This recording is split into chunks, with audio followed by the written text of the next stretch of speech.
Labana sa ilang lugar sa bansa ang Pasko dahil sa pagbubukas ng kanilang mga Christmas display. Narito ang report.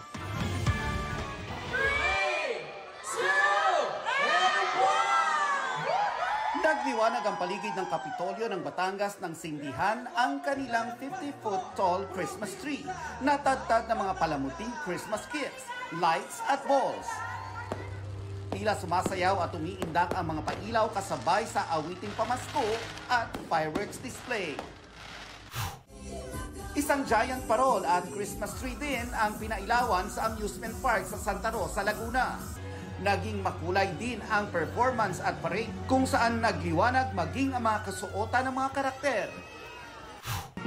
Napuno ng indak at musika ang pagpapailaw sa Golden Christmas Tree sa isang resort sa Tansa, Cavite.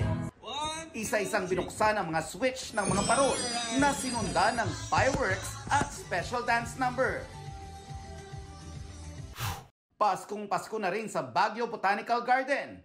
Faith, Hope, and Love ang kanilang Christmas theme.